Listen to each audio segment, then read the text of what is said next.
현재 사우디아라비아에서 진행된 국제회의에서 사우디 대변인이 한국은 사우디의 석유보다도 훨씬 더 강력한 자원을 보유하고 있다고 폭로하면서 전 세계가 발칵 뒤집힌 상황입니다.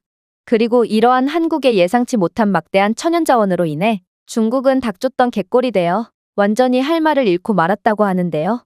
그렇다면 이번 국제회의에서 도대체 무슨 일이 일어났던 것일까요? 안녕하세요. 저는 미국 출신의 제임스라고 합니다.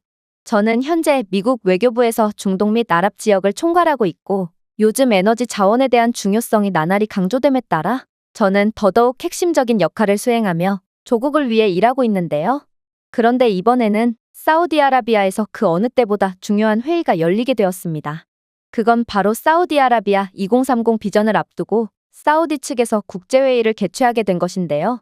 아무래도 사우디는 이번 회의 결과를 바탕으로 사우디 비전에 참여하는 국가들에 대한 세부적인 수주를 발표할 것이 틀림없었기 때문에 이건 막대한 이권이 달린 사우디 프로젝트에서 조금이라도 더 많은 이익을 선점할 매우 중요한 회의였어요. 그래서 저는 최고의 전문가들과 함께 사우디로 향하게 되었죠.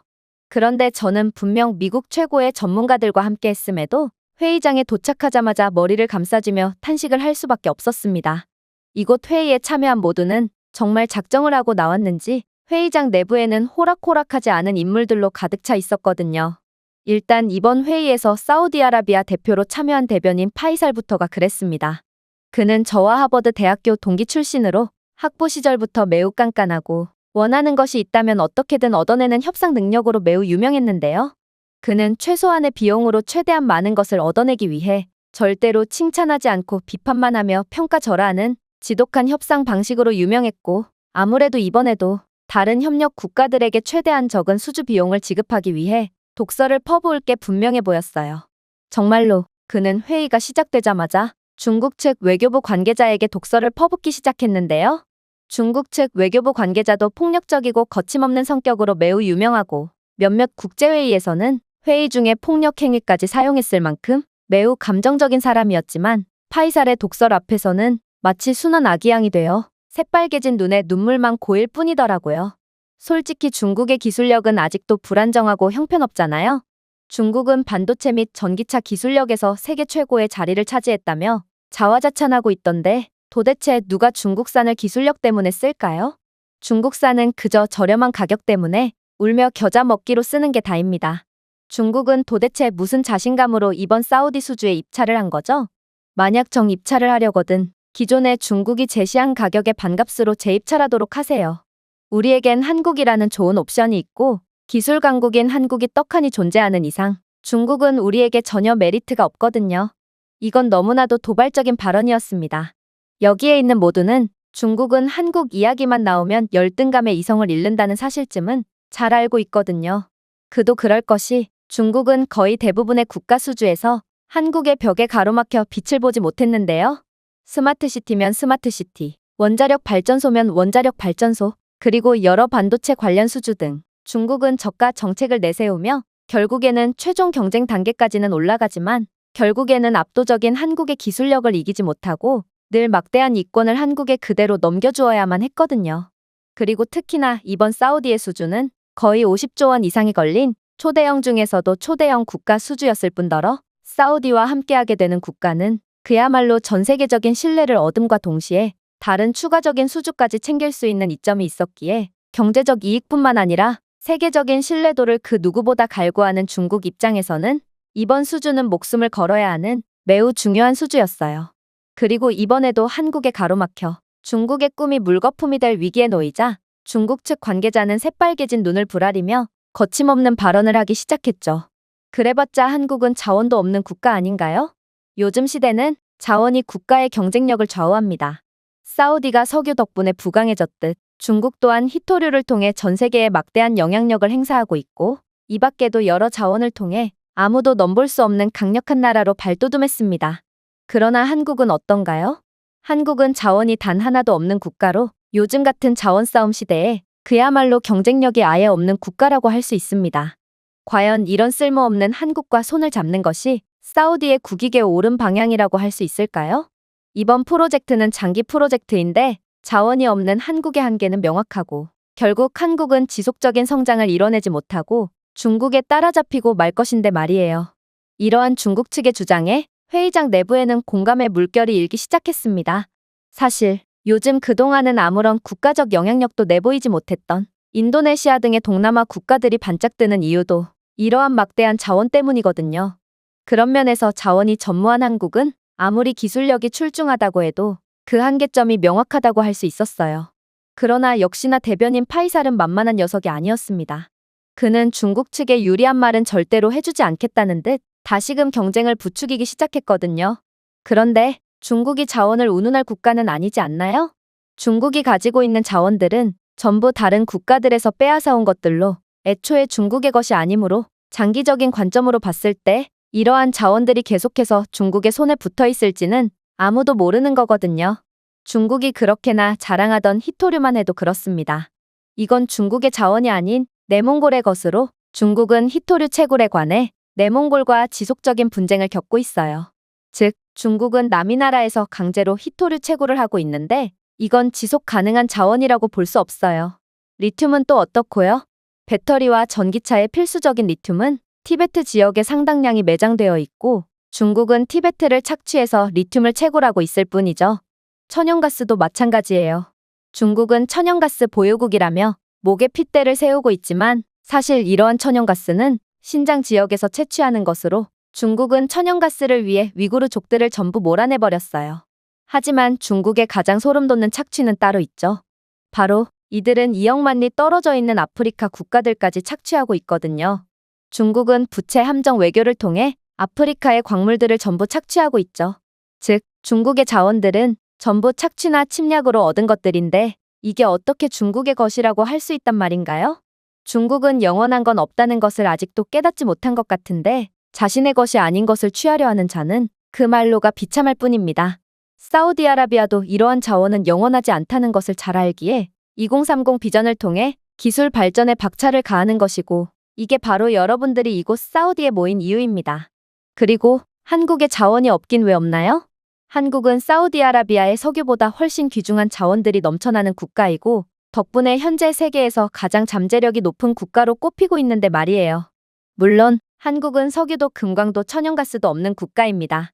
그러나 한국에는 축복받은 공기와 땅과 바람이라는 현재 세계에서 가장 중요한 천연자원이 존재하죠. 파이살의 답변에 회의장은 일순간 웃음바다가 되었습니다.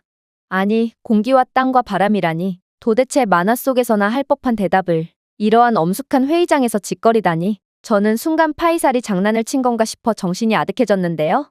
그게 아니라면 닭살마저 돋을 정도로 냉정하고 목표를 위해서라면 그 누구보다 잔인해지는 그가 도대체 왜 이런 황당한 답변을 했다는 말인가요? 그리고 중국 측의 관계자 또한 자신의 국가가 무차별로 공격당하는 상황에 땀을 뻘뻘 흘리다가 결국 파이살의 황당한 답변에 안도감 섞인 너털 웃음을 짓기 시작했는데요. 그러면서 그게 말이나 되는 소리라며 그렇게 치면 중국은 한국보다 훨씬 넓은 국토를 가지고 있고 당연히 공기와 땅과 바람 또한 훨씬 많으니 이 논리면 중국이 한국보다 훨씬 더 천연자원이 많은 것 아니냐며 조롱을 하기 시작했죠. 그러나 파이살은 너무나도 진지했어요.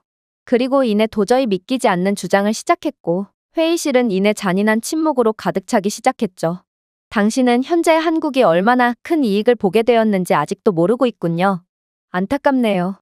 아마 이게 바로 중국의 현실이겠죠.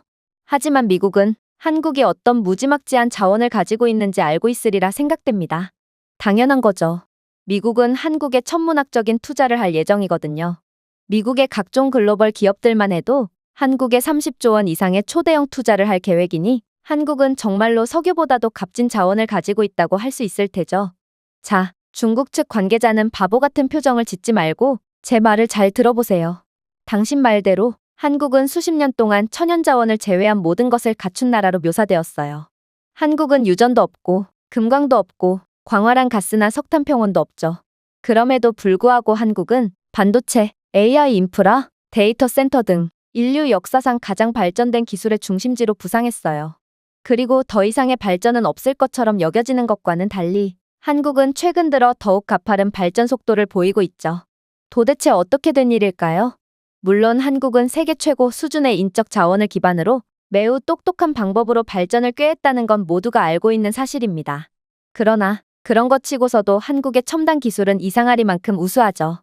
하지만 이제 전 세계의 연구자, 엔지니어, 글로벌 투자자들은 더욱 놀라운 사실을 인식하기 시작했습니다. 아무도 주목하지 않았던 한국의 물리적 땅과 자연의 흐름이 알고 보니 가장 귀중한 자원이었고, 한국은 이로 인해 가장 큰 수혜를 보게 되었다는 사실을 말이죠. 일단 한국은 화강암 만반의 광활한 기초 위에 자리 잡고 있습니다. 특히 경기도, 강원도, 경북 북부와 같은 지역에서는 국토의 70% 이상이 고밀도 화강암으로 이루어져 있죠. 많은 분들이 도대체 화강암 따위가 뭐라고 장황하게 말을 이어붙이냐고 할 수도 있지만, 화강암 지대는 고정밀 제조에 있어서 지구상에서 가장 이상적인 소재 중 하나입니다. 그리고 이건 반도체 시대의 금광보다도 더 귀한 자원이 되었죠. 왜냐하면 화강암은 밀도가 높고 안정적이며 진동에 매우 강하거든요. 화강암은 온도 변화나 지진 스트레스에도 거의 움직이지 않죠.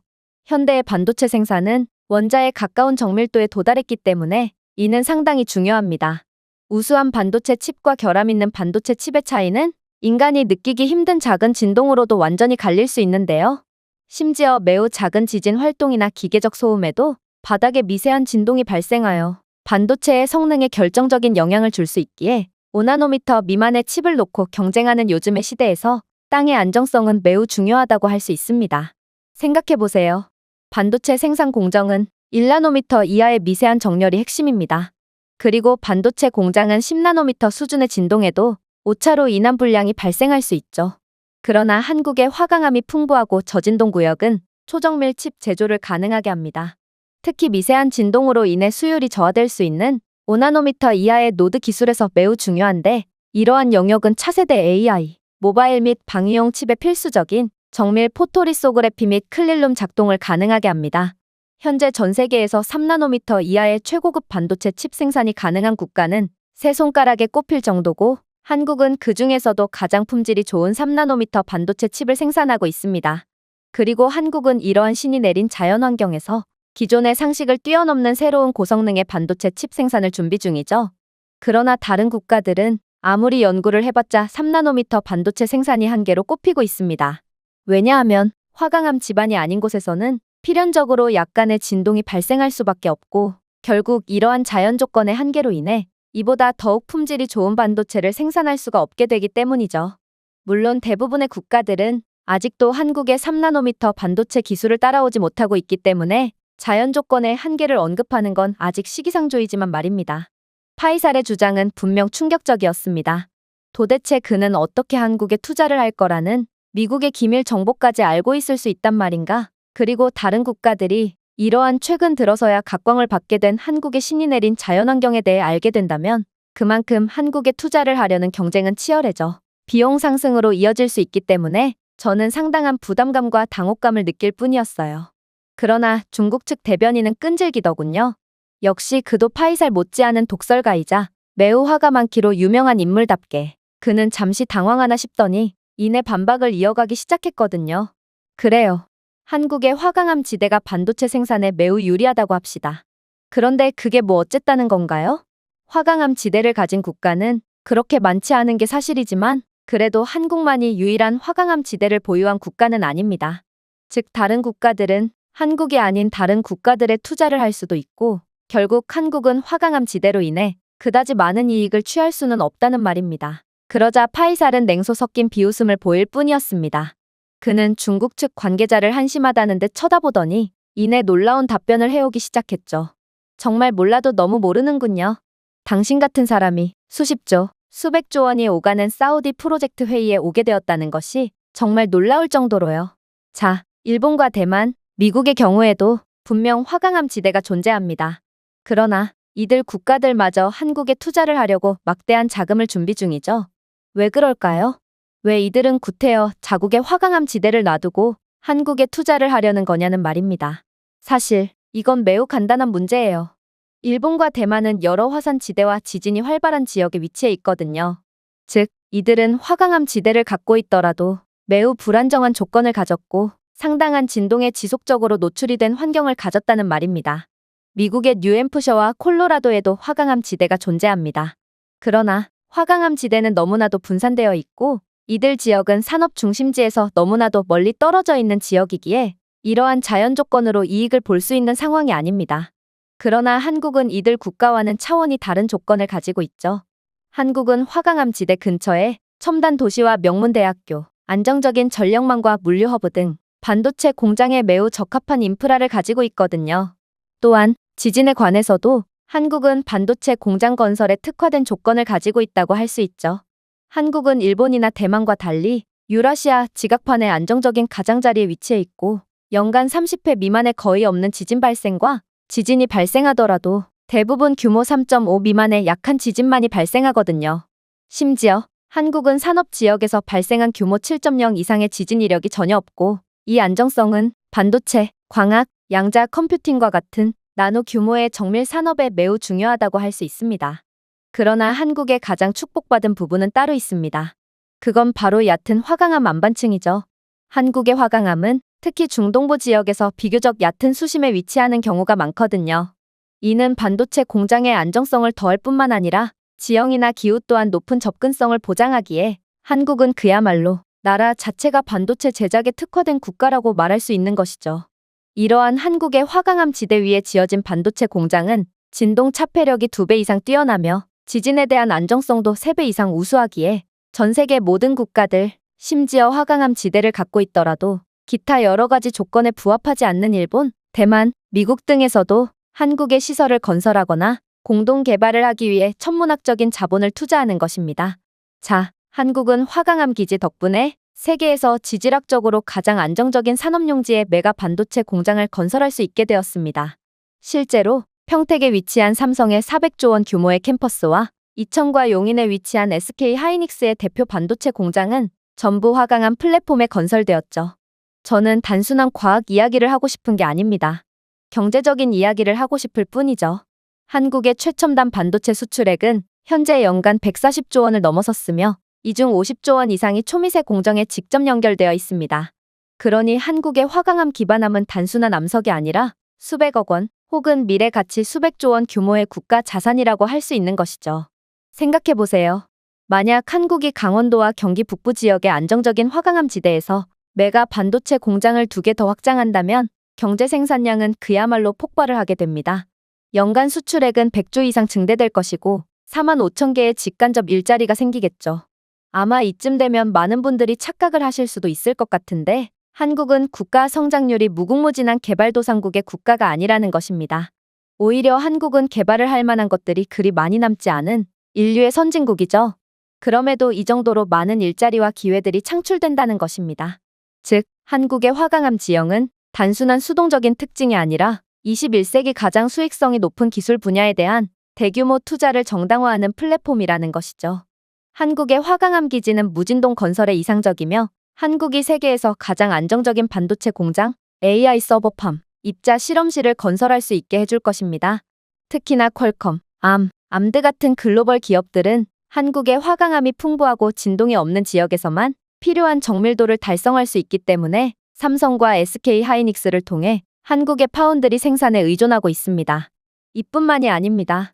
한국의 가능성을 알아본 세계 최고의 리소그래피 장비 공급업체인 ASML은 한국으로의 교육 및 서비스 허브를 확장했거든요.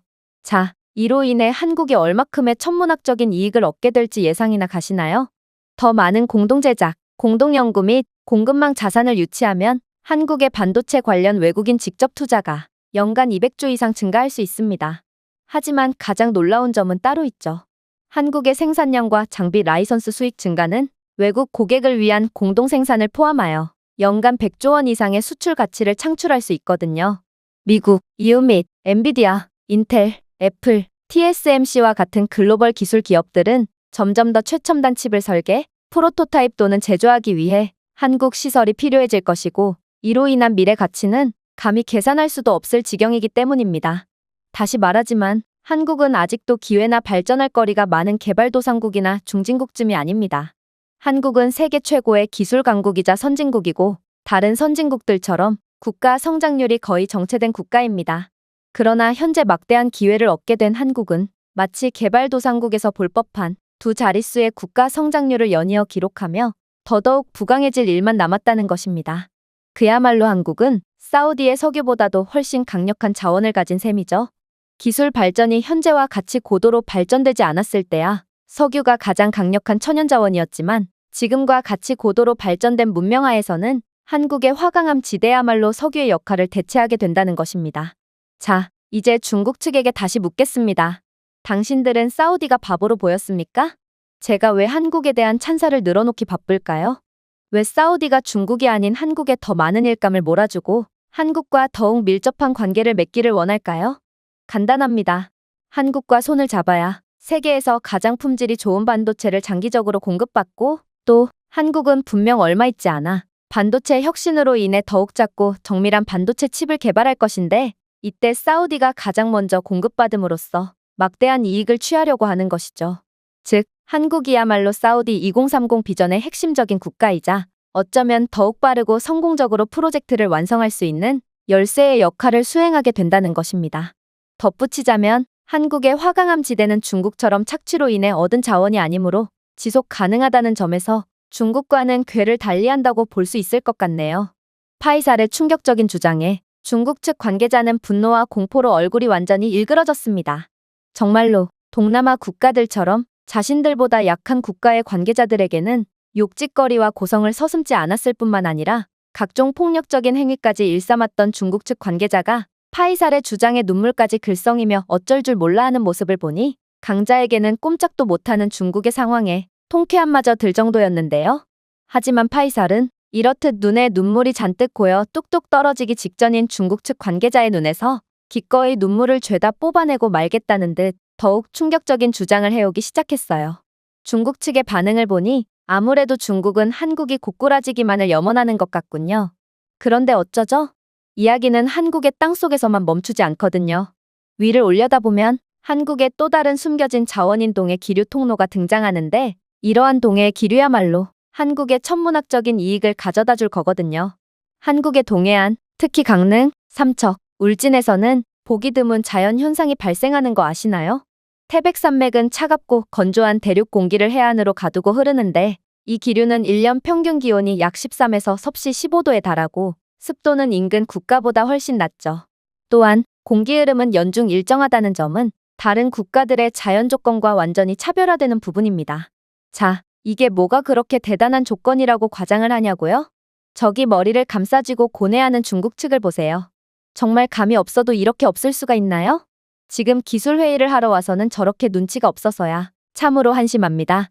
자, 제가 대답해드리죠. 클라우드 플랫폼이나 AI 서버 팜과 같은 고밀도 컴퓨팅 인프라의 경우 이러한 한국의 환경은 금광이라고 할 수 있습니다.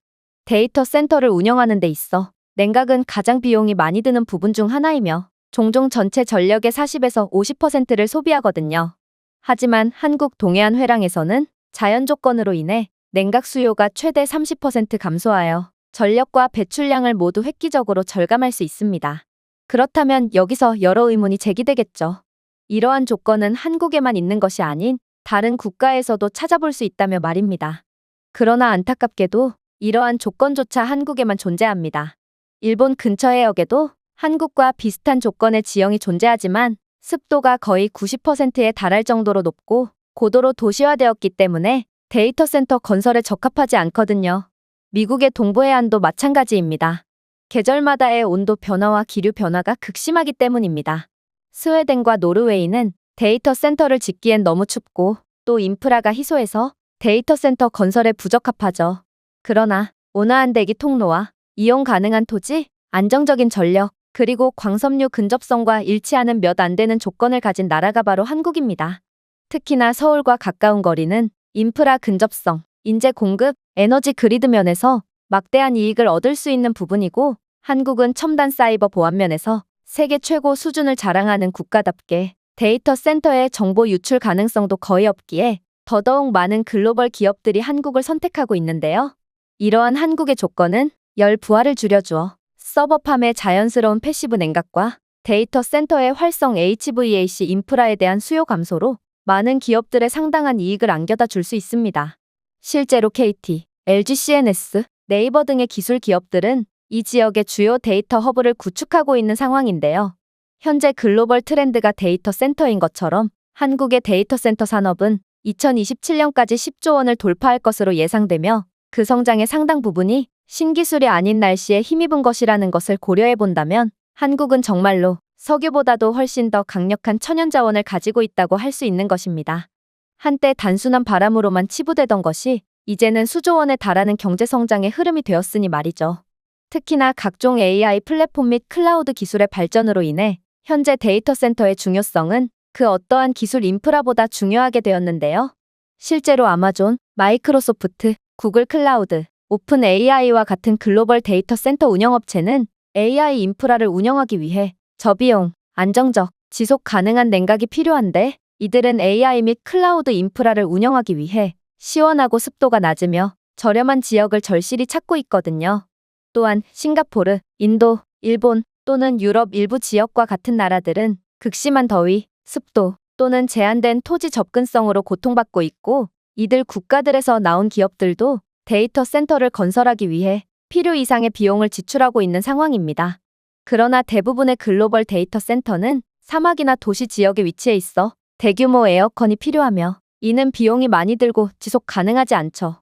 실제로 싱가포르나 아랍에미리트와 같은 나라들은 현장당 수억 원의 비용이 드는 수중 또는 지하 냉각 시스템을 구축했는데 이들은 이러한 막대한 비용을 들이면서도 선택의 여지가 전혀 없었습니다. 오픈 AI의 챗GPT를 예로 들면 챗GPT 교육에는 수천 개의 GPU 노드가 사용되어야 하며 총 냉각 요구량은 수십 메가와트를 넘어서거든요. 또한 고온은 서버 수명을 단축시키고 하드웨어 고장 위험의 원인이 되는데 온도가 섭씨 10도 상승할 때마다 서버의 수명이 절반으로 줄어들기까지 하기에 이들은 울며 겨자 먹기로 데이터 센터에 막대한 비용을 지출하고 있는 것입니다. 즉, 현재 전 세계가 저비용으로 유지가 가능한 데이터 센터를 건설하기 위해 부지를 찾고 있다고 해도 과언이 아닌데 여기에 딱 어울리는 곳이 바로 한국이라는 것입니다.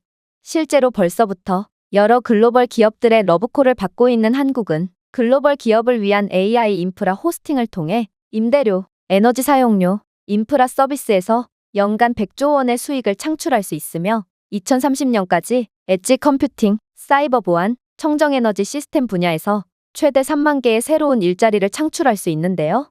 그야말로 한국은 지금의 산업화에 가장 큰 수혜를 받은 국가이며 자신들의 강력한 기술력과 천연자원이 엄청난 시너지 효과를 내며 상상 이상의 수익을 창출하게 되었다는 것입니다. 자, 이제 알겠나요? 사우디가 중국이 아닌 한국과 운명을 함께하려는 이유를 말입니다. 사우디는 호구가 아닙니다. 이번 2030 비전에서 가장 중요한 건 데이터 센터라고 봐도 과언이 아닙니다.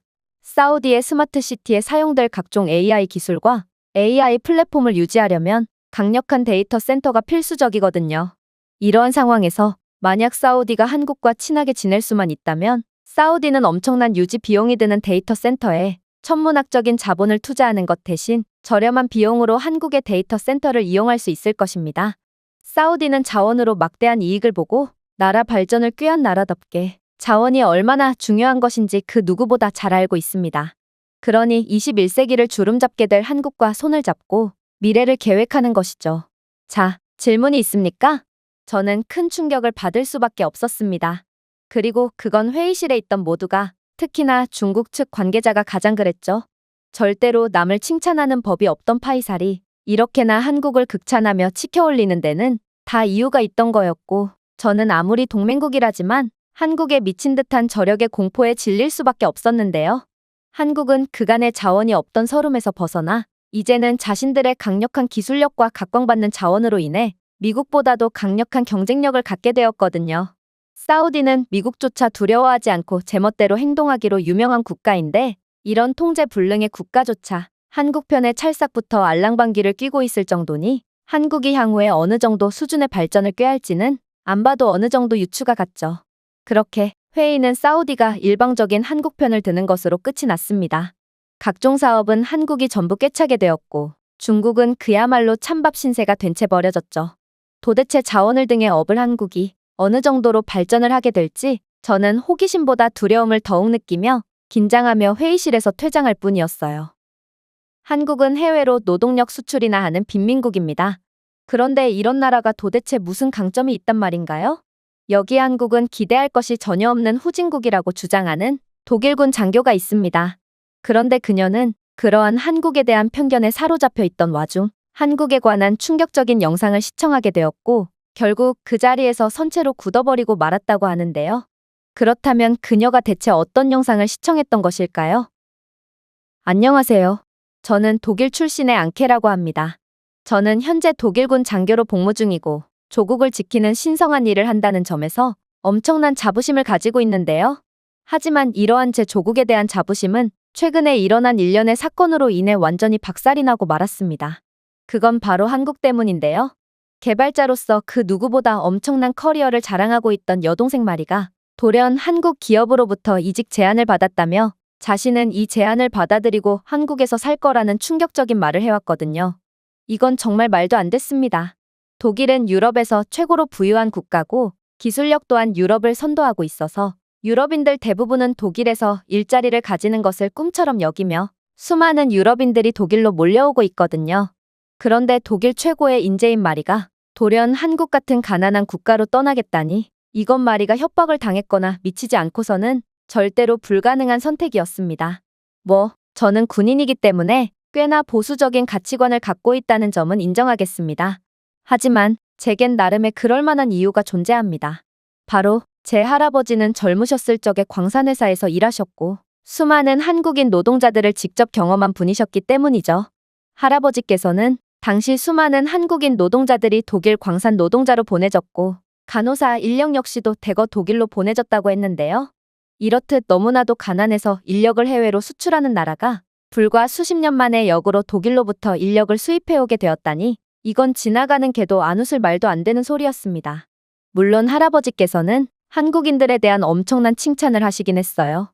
당시 한국뿐만 아니라 여러 개발도상국들에서 독일로 인력을 수출했지만 다들 게으름을 피우고 툭하면 일이 힘들다며 놀러나가기 바빴다며 독일의 이러한 해외 노동자 정책은 실패로 돌아가는 듯 보였다고 했는데요.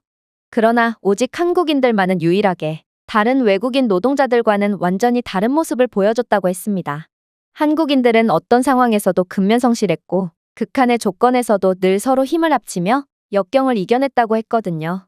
당시 독일에는 다른 서구권 국가들처럼 유색인종이나 저개발 국가에 대한 차별과 무시가 만연해 있었지만 한국인들의 이러한 상상을 초월하는 성실함과 국가와 가족을 위해서라면 기꺼이 한 몸을 바치겠다는 아름다운 희생정신은 모두를 감동시켰다고 했는데요.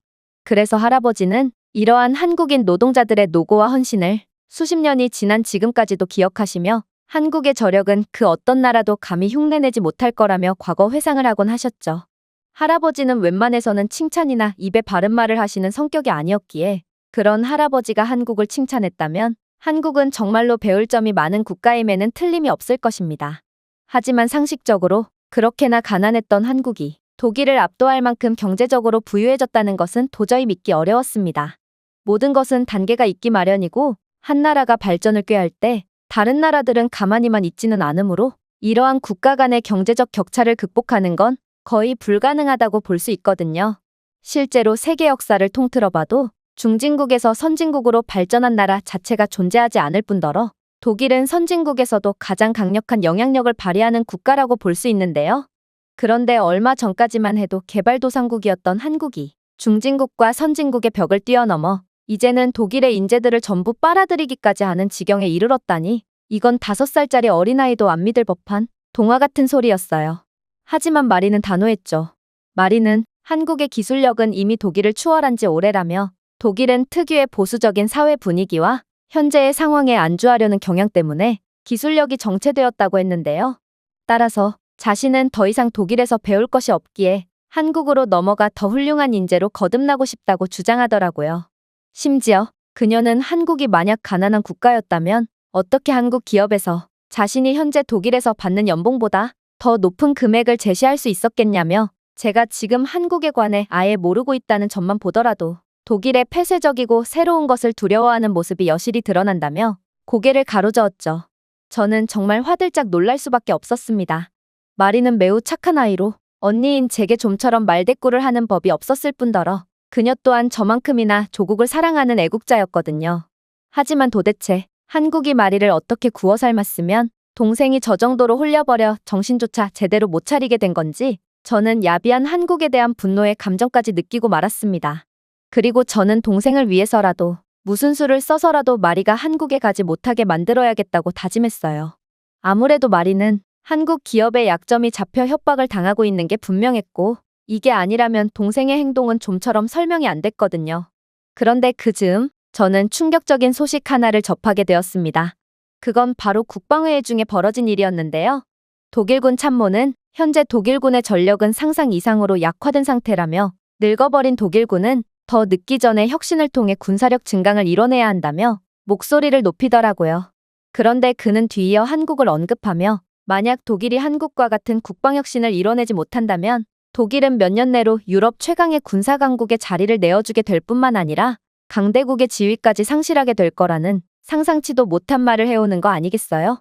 저는 한국이라는 단어에 완전히 꽂혀버리고 말았습니다. 안 그래도 동생이 한국에 협박을 당해 정신나간 결정을 하려고 하는데 이제는 전통적인 군사강국인 독일이 한국의 국방력을 배워야 한다는 기괴한 소리나 듣게 되다니 이건 참모 앞이고 나발이고 절대로 참을 수가 없는 상황이었죠. 그래서 저도 모르게 참모의 논리에 대놓고 반박을 가했습니다. 한국과 같은 국방혁신을 이뤄야 한다뇨?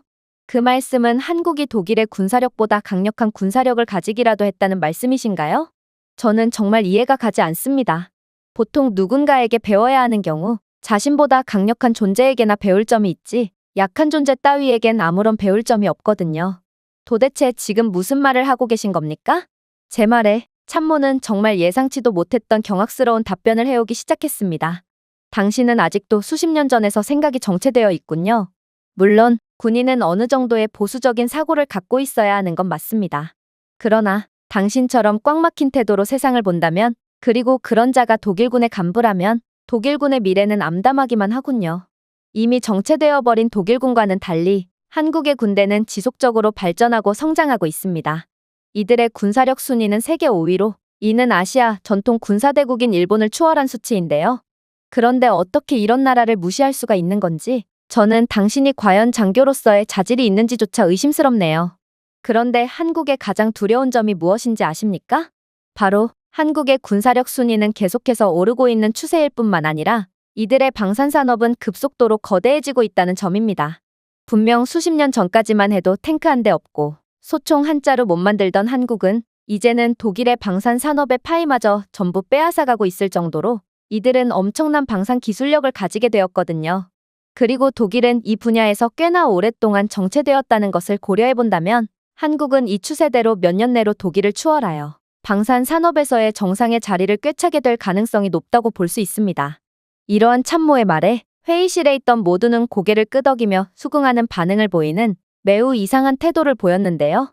도대체 참모에게 아부라도 할 작정이란 말인가? 어떻게 이런 헛소리를 가만히 듣고 있기만 할 수 있단 말인지 저는 독일의 자존심을 위해 저라도 목소리를 높여야겠다고 생각했습니다.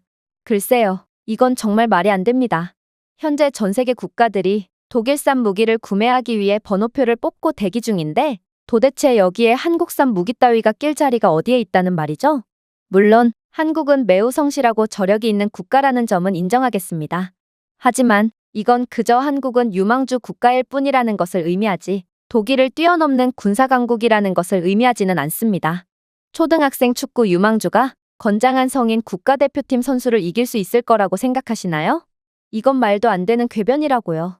하지만 이러한 제 주장에 참모는 무슨 이런 형편없는 놈이 다 있냐는 듯 한숨을 푹 내쉬더니 이내 경악을 금치 못할 답변을 이어나가기 시작하더군요.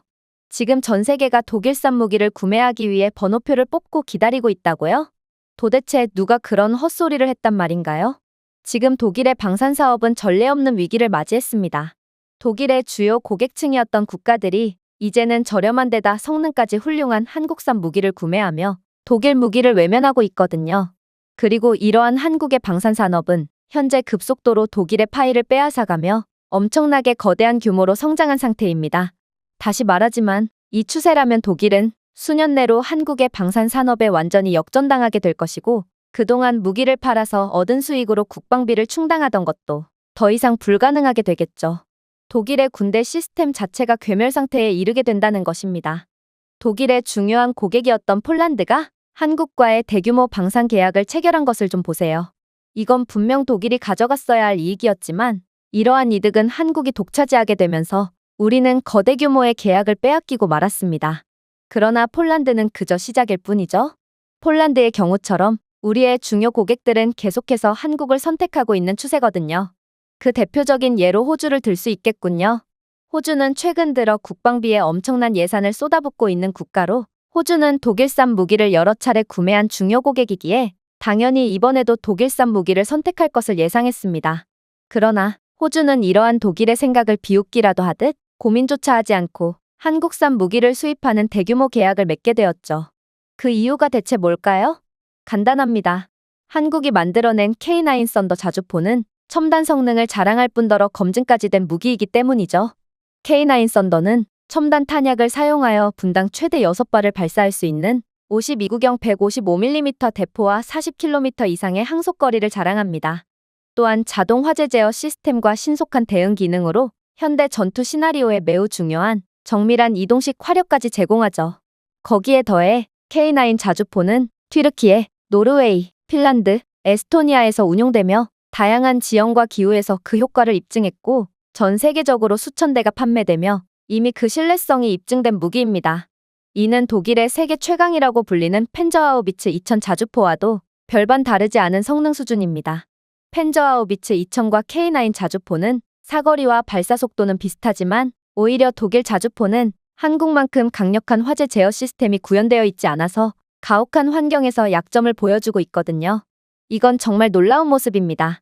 독일은 전통적인 방산 강국으로 독일은 오랫동안 천문학적인 자본을 들여 연구개발에 몰두한 끝에 마침내 타의 추종을 불허하는 방산 기술력을 갖게 된 거거든요.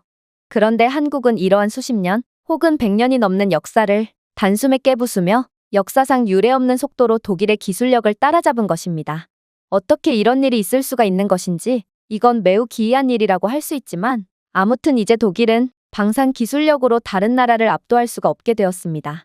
한국이라는 존재 때문에 말입니다. 그리고 이렇게 된다면 독일의 치명적인 약점이 노출되고 말죠. 바로 가격 문제입니다. 독일산 무기는 매우 비싸고 제약사항도 상당히 많습니다. 그럼에도 다른 국가들이 독일산 무기를 구매할 수밖에 없던 건 별다른 선택의 여지가 없었기 때문이죠. 그러나 한국산 무기는 독일산 무기와 비슷한 성능을 보임에도 가격 차이는 1.5배나 보이고 있습니다. K9 자주포는 대당 약 800만 달러에 수출되고 있지만 독일 자주포는 1200만 달러에 수출되고 있거든요. 도대체 이 정도 가격 차이를 감내할 국가가 어디에 있단 말인가요? 비슷한 성능임에도 불구하고 가격 차이가 이렇게나 많이 난다면 독일조차 한국산 무기를 선택할 것이 분명합니다. 다시 말하지만 독일 무기가 비쌈에도 불티나게 팔렸던 이유는 경쟁자가 아예 없었기 때문입니다. 그런데 지금은 한국이라는 매력적인 대체제가 생긴 상황이므로 독일 무기는 이제 경쟁력이 전혀 없다고 볼 수 있죠. 이게 한국이라는 국가가 혜성처럼 등장한 이후 독일이 처한 참담한 현실이라는 말입니다. 저는 정말 경악을 금치 못하고 말았습니다. 한국이 독일까지 위협할 정도로 기술적으로 우수한 국가인지는 꿈에도 생각지 못했거든요. 그러나 제가 현실을 외면하고 있던 사이 지금의 한국은 전통 기술 강국인 독일에 맞불을 놓으며 독일이 챙겨온 막대한 이익을 그대로 가져오고 있던 것입니다. 하지만 참모는 여전히 심각한 표정을 지으며 말을 이어나가더군요. 하지만 한국의 가장 소름 돋는 점은 따로 있습니다. 바로 한국은 협상의 대가이자 상대방이 필요한 것을 귀신같이 알고 모든 것을 최적화해놓는 무시무시한 국가라는 것이죠. 호주의 지리적인 환경을 좀 보세요. 호주는 광활하고 험준한 지형을 가진 국가로 사막에서 산악 지역에 이르기까지 다양한 지형에서 작전을 수행할 수 있는 무기가 필요했습니다. 그러나 다른 외국 무기들은 호주 작전 환경의 극심한 열과 먼지를 감당해내지 못했고 결국 호주는 이러한 문제로 골머리를 앓아야 했죠. 하지만 그런 호주보다도 훨씬 더 가혹한 환경에서 만들어진 게 바로 K9 썬더입니다. 한반도는 그보다 더욱 극심한 열과 미세먼지, 그리고 추위까지 존재하거든요. 결국 한국은 전 세계의 험준한 지형을 모두 극복하는 K9 자주포를 개발해냈고 이에 더해 소수성 현타객을 사용하면 자주포가 고르지 않고 험준한 지형에서 훨씬 더 잘 적응할 수 있어 호주의 다양한 지형에서 안정성과 정밀성을 보장할 수 있다는 정보까지 제공합니다. 물론 K9 자주포는 전 세계로 수출되는 엄청난 베스트셀러라는 것도 호주의 구미를 당겼죠. K9 자주포는 인도와 중동의 덥고 먼지가 많은 환경에서 광범위한 테스트를 거쳤으며 튀르키예의 사막 및 산악 지형에서도 우수한 성능을 입증했죠. 핀란드와 노르웨이는 또 어떻고요? 이들 국가에서 K9 자주포는 추운 북극 조건에서도 제 성능을 발휘한다는 것을 증명했고, 결국 K9 자주포는 모든 극한의 환경에서도 제대로 동작하는 완성형 자주포라는 것을 전 세계에 알렸습니다. 하지만 독일의 펜저하우비츠 2000 자주포는 어떤가요? 물론 독일 자주포는 평지와 기후 조건이 평이할 때는 꽤 고성능을 자랑합니다. 그러나 설계의 복잡성으로 인해 장시간 운전 시 과열되는 등 극한의 환경에서 문제가 발생하고 있죠.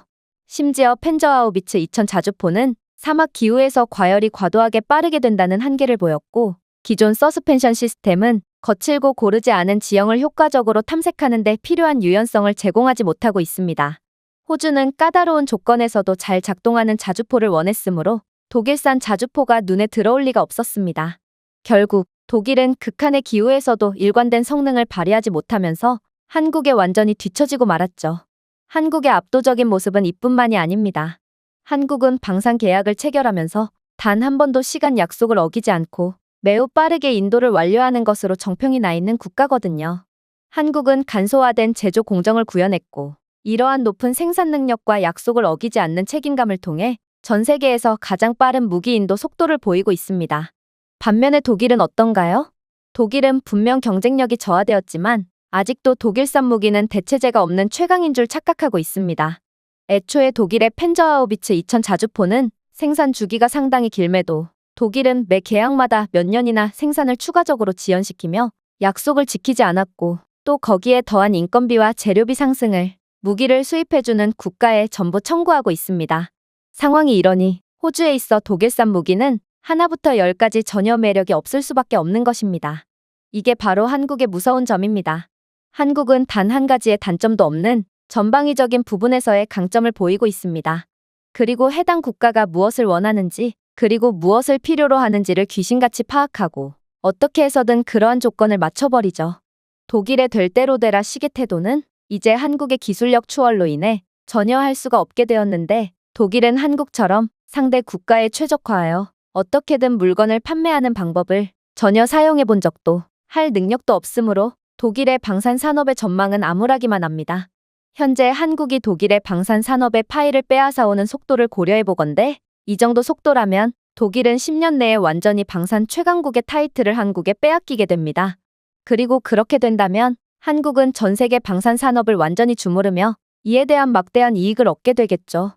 즉, 한국은 자원 한 방울 나지 않는 인구수 5천만 명의 작은 국가임에도 1인당 GDP는 미국 바로 다음가는 작은 거인의 모습을 보여주게 될 거란 말입니다. 반면에 독일은 손가락만 빠는 거짓 신세를 면치 못하겠죠. 저는 참모의 주장에 정말 화들짝 놀랄 수밖에 없었습니다. 한국이 이 정도로 기술적으로 뛰어나고 또 선진적인 국가였을 줄은 꿈에도 몰랐거든요. 그러나 한편으로는 저는 이런 한국의 우수한 모습은 도저히 말이 안 된다는 생각이 들기도 했어요. 분명 한국은 수십 년 전까지만 해도 독일로 인력을 수출하는 빈국이었는데 어떻게 이렇듯 단기간 만에 입장을 완전히 바꿔버릴 수가 있단 말인가요? 그래서 저는 직접 한국을 경험해보고 판단하기로 했어요. 그리고 이번 한국행은 자칭 한국 전문가라던 동생 마리와 함께하게 되었죠. 그런데 저는 한국 공항에 도착하자마자 소스라치게 놀라고 말았습니다. 왜냐하면 인천공항은 공항 그 자체로 하나의 교통의 요충지 같은 모습을 보여주고 있었거든요. 원래 공항이라 하면 그저 외딴 곳에 활주로 하나만 덜렁 놓여있는 게 당연하고 그 어떤 교통수단도 기대할 수 없어서 공항 밖은 외국인에게 덤터기를 씌우려는 사기꾼 택시기사들만이 즐비해 있는 게 기본인데요. 그런데 한국은 공항 내부에는 초고속 기차뿐만 아니라 시외버스, 그리고 지하철과 정찰제 택시까지 정말 교통의 허브의 역할을 수행하고 있더라고요. 이건 도무지 말이 안 되는 상황이었기에 저는 그저 입을 떡 벌린 채 굳어버릴 뿐이었습니다. 유럽의 거점지 역할을 수행한다는 독일 공항에는 이러한 교통 인프라는커녕 외국인을 털어먹기 위해 작정하고 입을 맞춘 사기꾼 택시 기사들만이 호시탐탐 먹이를 노리고 있는 게 현실이거든요. 하지만 한국은 전혀 달랐고 저는 인천공항의 버스를 통해 저렴하고 안전하게 시내까지 이동할 수 있었습니다. 사실 제가 어떤 나라를 선진국이냐 후진국이냐를 판단할 때 가장 중요하게 생각하는 건 바로 교통 인프라인데요. 물류 인프라야말로 한 나라가 발전하는데 가장 먼저 필요한 부분이고 실제로 선진국일수록 이러한 물류 인프라를 위한 교통 시스템이 잘 되어 있거든요. 그런데 이러한 관점에서 한국은 독일과는 비교조차 안 될 정도로 수준 높은 국가였고, 저는 어떻게 인력을 수출하던 나라가 한 세기도 지나지 않아서 이렇게나 발전할 수가 있나 싶어 혀를 내두를 수밖에 없었습니다. 그렇게 저는 숙소에 짐을 놓았고 마리가 미리 알아봤다는 식당으로 향했습니다. 그리고 식당에 입장함과 동시에 저는 한국의 후진적인 면모를 포착하고 실소를 터뜨리게 되었죠. 왜냐하면 식당에 손님이 들어왔는데도 저희를 응대해주는 직원은 아무도 없었기 때문입니다. 심지어 식당 안에는 주방에 인원을 제외한다면 직원이 아예 없는 것처럼 보이기도 했는데요. 저는 기본적인 손님을 맞이할 준비도 되어 있지 않은 한국의 모습에 헛웃음이 나올 뿐이었습니다. 독일에서 이런 경우는 굉장히 교양 없는 행위로 여겨지거든요. 하지만 이러한 제 실수도 잠시 마리는 이내 충격적인 행동을 하기 시작했는데요. 그녀는 터벅터벅 걸어가 멋대로 테이블에 앉더니 이내 테이블 내에 설치되어 있는 웬 키오스크를 조작하기 시작했거든요. 저는 동생의 행동에 화들짝 놀랐고 도대체 지금 뭐 하는 거냐고 따지듯 물어보게 되었습니다. 그런데 마리는 자신이 한국은 독일보다 뛰어난 기술 강국이라고 말하지 않았냐며 한국은 이미 무인 시스템이 상용화된 국가고 독일처럼 모든 것을 일일이 사람이 처리하는 비효율적인 방식은 진작에 벗어버린 나라라고 하는 거 아니겠어요? 그리고 저는 대체 동생이 무슨 소리를 하는 건가 싶어 키오스크를 유심히 살펴보니 한국은 정말로 충격적인 인프라를 구현해 놓은 상태더군요. 한국의 음식점은 별도의 응대 직원이 필요 없도록 키오스크를 통해 주문을 완료할 수 있게끔 해놓았고 이 키오스크는 다국어 지원은 물론이고 각 요리에 대한 설명과 영양 세부사항 그리고 원산지 등을 투명하게 공개하고 있었거든요. 심지어 디지털 키오스크는 해당 요리에 대한 알레르기 정보나 비건 및 글루텐 프리 같은 특정 시기에 대한 설명까지 제공했기에 어쩌면 직원보다도 훨씬 더 만족스러운 경험을 제공했죠. 저는 이러한 독일과는 현격히 차이나는 상황에 그저 힘없이 고개를 떨굴 뿐이었습니다. 사실 요즘은 비건이나 각종 알레르기 정보에 대한 설명이 거의 필수적으로 제공되어야 하는 사회지만 부끄럽게도 독일은 불친절하고 의욕 없는 직원들 때문에 이러한 필수적인 정보를 도통 얻을 수가 없는데요. 직원들은 이러한 정보를 요구받으면 팁을 줘야만 자세한 설명을 해주겠다는 어처구니 없는 답변을 건네고 있고 실수로 숟가락을 떨어뜨렸을 경우도 팁을 주지 않는다면 매장 내 숟가락이 부족하니 손으로 음식을 먹으라는 소리나 하고 있으니 독일인들은 이러한 불친절한 사회 분위기에 매우 지친 상태죠. 그런데 한국은 이러한 디지털 키오스크라는 환상적인 인프라를 갖추고 있었고 이건 매장 입장에서는 인건비를 절약해서 이익이고 손님 입장에서는 팁을 제공하지 않아도 완벽한 서비스를 제공받을 수 있기에 서로가 이익인 최고의 인프라였습니다. 하지만 아직 놀라기는 일렀습니다. 마리는 주문을 하다 말고 제가 먹을 음식은 제가 직접 고르라는 다소 이해할 수 없는 말을 해왔거든요. 아니, 자칭 한국 전문가라던 그녀가 도대체 무슨 이유로 한국에 대해 전혀 모르는 제게 음식 선택을 맡긴다는 것인가요? 하지만 저는 이내 마리의 의도를 이해하고 그저 머리를 감싸준 채 허공만을 바라보게 됩니다. 왜냐하면 이 키오스크에는 AI 추천 기능이 탑재되어 있었고 저는 독일인들이 먹고 반응이 좋았던 음식을 추천받을 수 있었기 때문인데요. 독일인들은 제육볶음과 비빔밥을 먹고 가장 좋은 반응을 보였다고 했기에 저는 비빔밥을 도전하게 되었죠. 역시나 한국은 끝까지 저를 실망시키지 않더군요. 제가 주문한 비빔밥은 주방에서 빠르게 조리되어 로봇 직원이 테이블로 직접 가져다 주었거든요. 독일에서는 음식이 나오기까지 1시간은 걸리는 게 기본이지만 한국은 5분도 안 되어 로봇 직원이 직접 음식을 내왔고 채소와 고기가 들어간 완전식품인 비빔밥은 영양만큼이나 맛의 조화도 완벽했기에 저는 한국 식당에서의 경험을 완전히 즐길 수 있었습니다. 몇몇 분들은 한국의 이러한 무인 시스템이 매우 냉정해 보인다며 반감을 보일 수도 있을 것 같은데요. 그러나 저는 한국은 어떻게 하면 손님들을 위해 최선의 서비스를 제공할 수 있을지에 대한 완벽한 연구를 하는 배려심 깊은 국가라고 확신할 수 있습니다.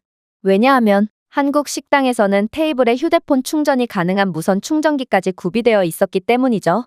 사실 독일은 식당은 말할 것도 없고 카페에서조차 전기 콘센트를 함부로 이용했다간 곧바로 전기도둑 소리를 들으며 맹렬한 비난을 받게 되는 게 현실인데요. 그래서 별도의 전기요금을 팁으로 지불하지 않으면 카페에서는 음료를 마시는 것 외엔 아무것도 할 수가 없습니다. 하지만 한국은 최첨단 기술력을 보여줌과 동시에 손님을 배려하는 모든 것들을 갖추어 놓았고 저는 이러한 완벽한 한국에 완전히 반할 수밖에 없었어요. 한국을 인력 수출이나 하는 후진국으로 생각했던 저였지만 실제로 본 한국은 정말로 독일을 아득히 뛰어넘은 선진국이 맞아 보였고, 그렇게 저는 그간의 제 한국 비하가 얼마나 아둔하고 바보 같은 짓인지를 완전히 깨닫게 되는데요. 결국 저는 마리가 한국에서 일을 한다는 것에 대해 완전한 찬성의 입장을 취하게 되었죠. 저는 속으로 저 또한 한국으로 파견 가서 이 최첨단 문명의 혜택을 고스란히 누리고 싶다는 욕심까지 들었을 정도로 한국은 정말 기술력이 왜 위대한 것인지를 정확하게 보여주는 최고의 선진국이었습니다. 제가 준비해온 내용은 여기까지입니다. 끝까지 시청해주셔서 진심으로 감사드리며 여러분들의 구독과 좋아요, 알림 설정은 영상 제작에 큰 힘이 됩니다. 이상 세모튜브였습니다.